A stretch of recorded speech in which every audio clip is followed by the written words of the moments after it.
Today on Monkey Life, Alison's called in to rescue a pet trade marmoset after phone footage emerges of the tiny primate being subjected to horrific cruelty by its owner. I'm shocked. Never really seen the like of it. It's heartbreaking. This animal is living in fear of its life. Long-term partners, golden-cheeked gibbons Kim and Tien, have a terrifying set-to high up in the tree canopy. It was obviously really scary. His instincts kicked in and he lashed out. And chimp Jester boxes clever and heads high to hang on to his breakfast bounty.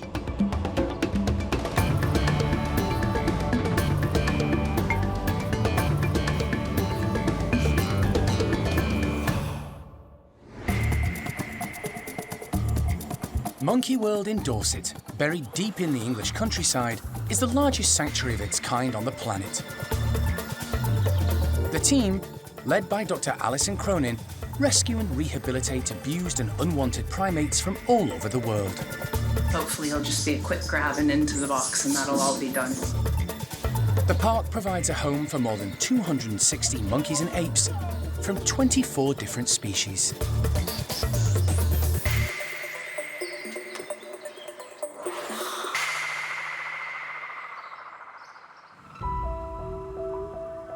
It's an early start for Alison on yet another emergency marmoset rescue.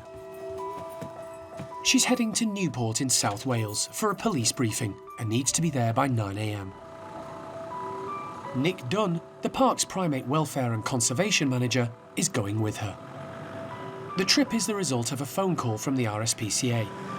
They contacted Alison after phone footage of a young marmoset being cruelly abused came to the attention of police.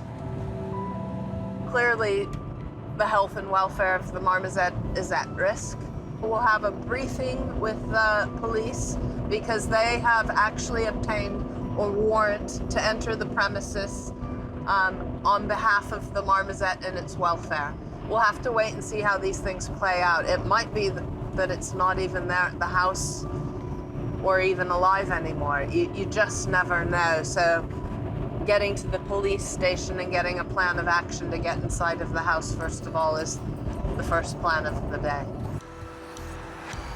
Alison arrives in plenty of time for the meeting. All right, let's go see what's going on. If they find the marmoset at the premises, the authorities want Alison to assess if it's fit enough to travel, and if so, take it back to Monkey World. But first, police officers show her the phone footage. I'm shocked. Never really seen the like of it. It's heartbreaking. This animal is living in fear of its life at all times. It is one of the worst cases of cruelty I've seen because it's just chronic and it's constant. And this animal is living in a hostile environment. So yeah, we need to get going. And hopefully it's still there and alive. It's tragic. Alison, Nick, and the team from the RSPCA follow the police to the marmoset owner's home. Then, it's a waiting game while the officers execute their warrant. We're just waiting for the police now to secure the house, let the owners know what's going on. So it's a little bit of an awkward time because they're not going to be impressed. But, you know, everybody just wants to get this done for the sake of the marmoset, so. So we're just going to try and get some details off the friend and stuff, but we're just speaking to her now. Okay. After a tense wait, one of the plainclothed officers gives Alison an update, and it's not good news. Probably about the worst result we could have looked for right now. I've just been told by the officer that they've sold the marmoset to a friend. So it's in the wind now. They're going to try and get some details, but that's really not a good answer for that poor little marmoset that's in those video clips. The owner claims she sold the marmoset to a friend a week ago. As the law stands, it's legal, but it's a worrying development for Alison. After further questioning, the police obtain a name and address for the friend. But there's a problem. Police now don't have a warrant to do anything forcibly now with somebody else. And you know what? This is part of the problem and what I've been saying for so long, the unregulated trade in all of the marmosets, all of the tamarinds, all of the squirrel monkeys. It means there's no accountability. How many cases do we have to rack up before people start realizing that something has to change with the law? Because, I mean, this is wasting the police time, too. This is crazy. Alison's only hope now is that the marmoset is at the address given, and they can speak with the new owner. The future for this unfortunate marmoset hangs in the balance. The majority of the park's primates, large and small, have had an incredibly tough start in life. Their rehabilitation is the result of expert care and dedication from the care team, who've given them the chance of a better life. The 14 chimps who make up the bachelor group are a good example. Most were stolen from the wild as babies after their families had been slaughtered. They were then sold via the illegal wildlife trade. Now, as part of a stable and secure group, they're living a more natural life. And like nothing better than a bit of fun enrichment. Today, the primate care team are putting out cardboard boxes to engage the group and keep them active and occupied. Some have treats and breakfast hidden inside.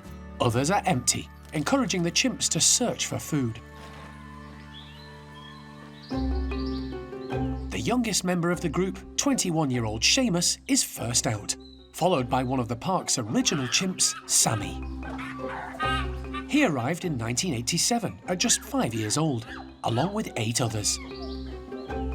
He loves his food, often hoarding as much as he can before finding a quiet spot to enjoy it.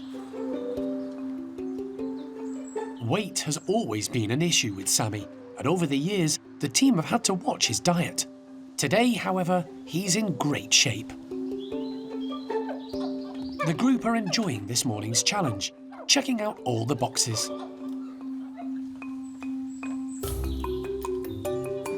Even low-rankers like Turkish Charlie have joined in and tracked down a treat.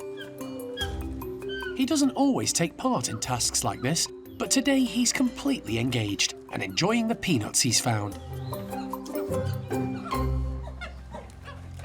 He's having more luck than Seamus, who's had to give up his bounty to old leader Butch. Seamus was born at the park. His mum Cherry was very young at the time and abandoned him. He was hand-reared by Jeremy and the team before graduating to the nursery run by female chimp Sally, where he grew up surrounded and cared for by other chimps. He understands it's best not to refuse the more dominant Butch, but Seamus is savvy enough to head off and find more food while keeping an eye out for the older male. The group have mellowed in recent years. They were bold, brash and rowdy, but while they still do have the odd ruckus, age is catching up with some of them. In the past, the boxes would have ended up as playthings, but these days, it's more about food than frolics.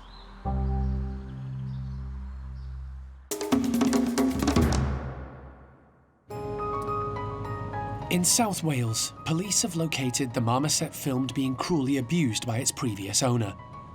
It's been sold on and is at another address.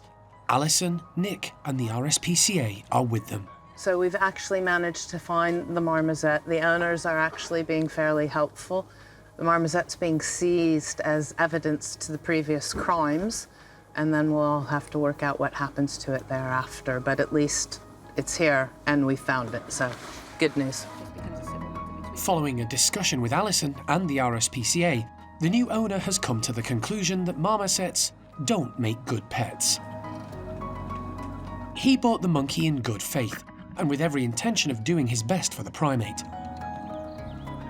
But he soon realised the specialised care and attention they need was more than he could offer. Alison and Nick have succeeded in getting the little marmoset into a travel box. Yes. All good. So she's a little girl, and she was actually quite happy and quite calm. Obviously didn't enjoy having to go back in the box, but she's going to go on now to Monkey World and have a bit of a better life than she's had. The guy was really kind. He was really willing to give her up once he realised that he wasn't being able to provide for her properly. And he was very reasonable, just a bit upset, obviously. with all the good intentions in the world, he thought he was doing the right thing, but you know, he was very good and gave her up to us. Alison has managed to have a good look at the marmoset. A little bit scrawny. It is a female, it would appear. And he's been calling her Millie. So we'll now get her back to the park and assessed. I'd like to know what her weight is. And then it'll be a case of witness statements and potential prosecution of the person who abused her in the first instance and then dumped her on somebody else. What happened here that's lucky is nothing to do with the law or law enforcement. It all has to do with the fact that the gentleman who purchased her unknowingly in the last week was a good chap and decided to let everybody in willingly and accept that Millie needed signing over because she needs to be with others of her own kind. So she got lucky today. Despite her start in life, Millie is now one of the fortunate pet trade primates. She's heading back to Monkey World for a better life. But there are still hundreds out there that won't be so lucky.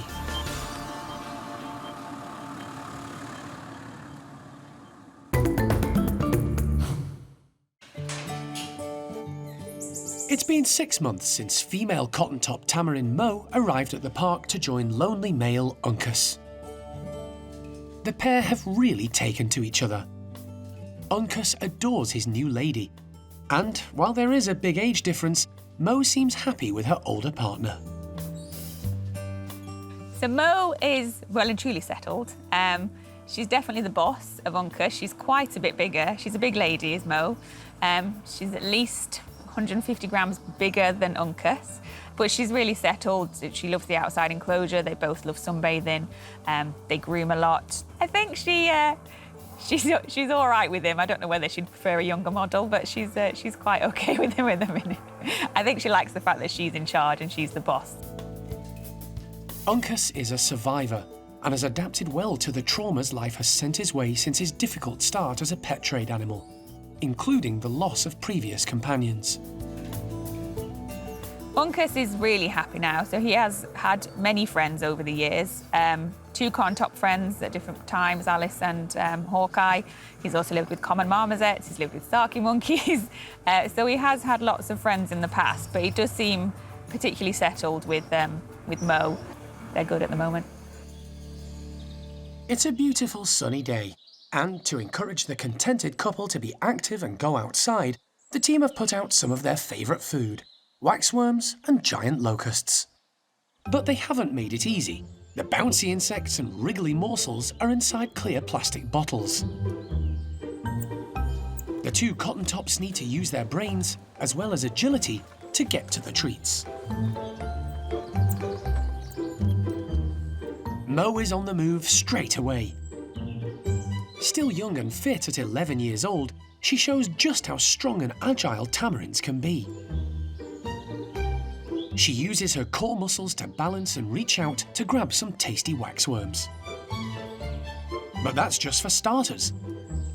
She's straight on to the main course, giant locusts, hunting them amongst the wood wool. For Uncas, it's more of a puzzle. There's no lack of effort on his part, but he's a lot older and suffers from mobility issues. Uncas does have a bad arm, which he has had for a long time, so he is on long-term pain relief. So his mobility isn't as good as Mo. And also, she's a lot younger, so she's more agile, she's quicker, she's faster. So yeah, she's probably always going to get a bit more than he does. But again, like I say, we make sure he gets his fair share as well. Cotton-top tamarins come from the tropical forests of northwestern Colombia. Their diet consists mainly of insects and tree sap. They're one of the world's rarest primates, due mainly to habitat loss, with fewer than 2,000 remaining in the wild. Mo has definitely got the hang of this task, and a taste for locusts. Her nimble hands are perfect for grabbing and keeping hold of the wriggly critters. It's been a fun form of enrichment for the pair, even if it's been more challenging for Uncas. But he's just glad to have someone to share it with. we're always really happy when we get a successful pair and they're happy and they seem settled. So yeah, it's really nice for Uncas. And he is an old boy and Mo's a young girl, so it's very unlikely that he's going to lose another cage mate. So yeah, hopefully this will be his friend for the rest of his days.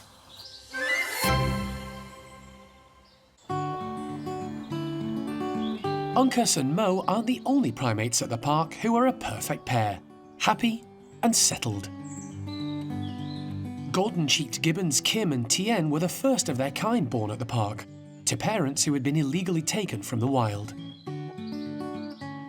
They pair bonded and have been together since they left their families in 2015. They now live in this wonderful tree-filled enclosure. All gibbons absolutely love being in the trees. Tien and Kim are just in the trees all the time. They very rarely ever are low down in the enclosure.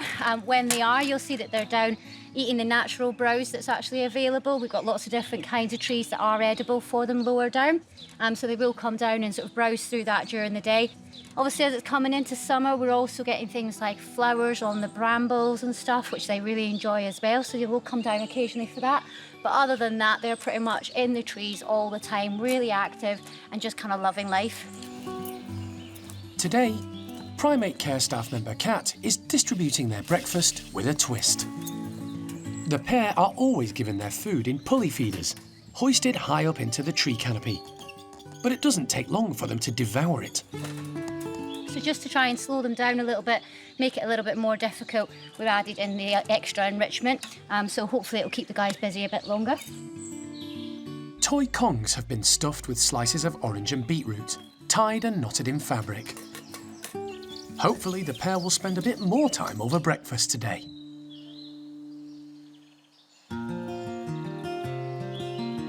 Kim is the dominant one of this pair, and as always, she's first out, going straight to the nearest pulley feeder. Tien heads off to another at the far end of the enclosure. He knows better than to get between his lady and her food. Ignoring the beetroot for now, Kim reaches for an orange-filled Kong. When it comes to food, it doesn't matter what it's hidden in, she's an expert.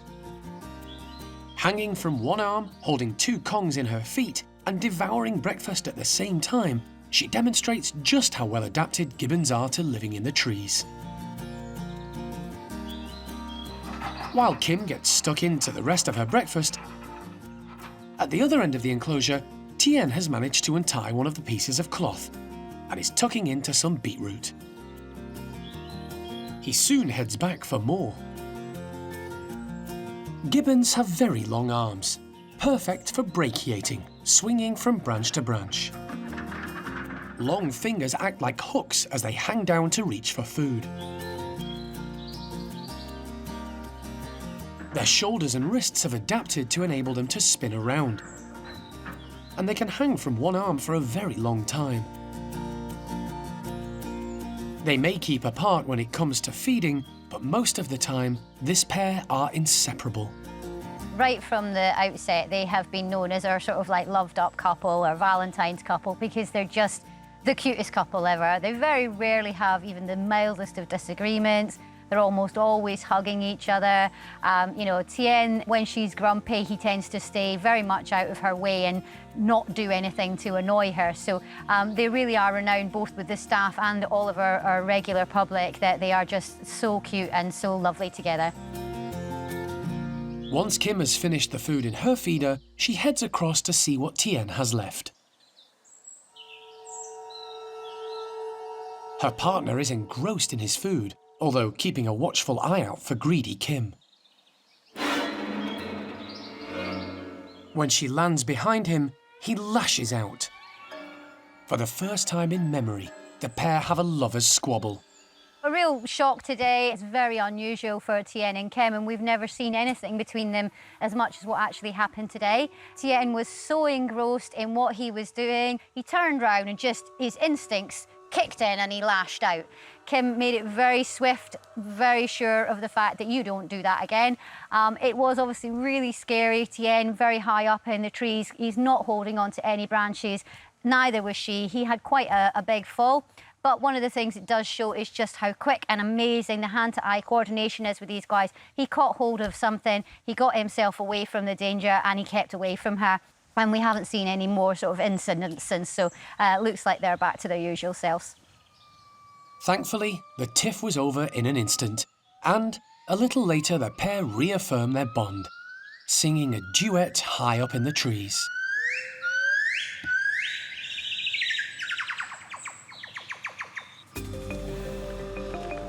After a long and eventful day, Alison and Nick have arrived back at the park, following a 3-hour drive from South Wales. With them is Millie, a marmoset in desperate need of proper care. I'm pleased that even though she's been bounced from pillar to post, we've at least got her now and can get her sorted out. And now we can give her over to Karen and her team to get her fit and healthy, because she is a bit scrawny and she definitely needs some appropriate vitamins, food, and companionship. Millie suffered horrendous abuse before her owner sold her on to an unsuspecting friend.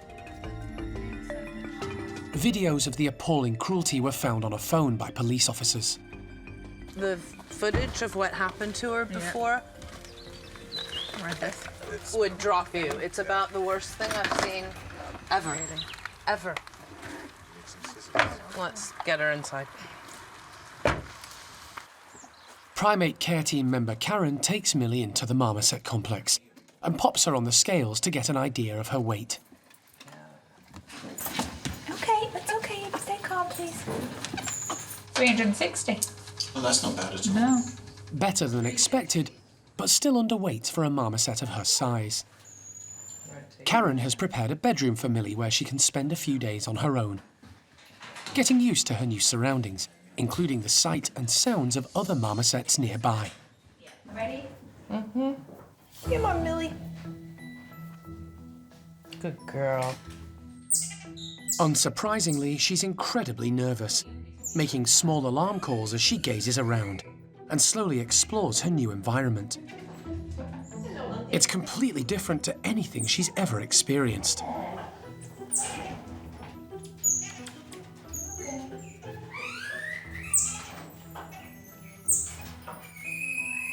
The care team will try to build up her confidence, but it may take some time. She is now free to live out the rest of her days here with others of her own kind, and we'll just have to wait and see how she goes. And first of all, make sure that her physical health is good and that she's eating, moving well, getting the right nutrition that she needs, and checking on that. And it's now going to be down to the RSPCA to prosecute for the acts of cruelty that she lived with every day of her life.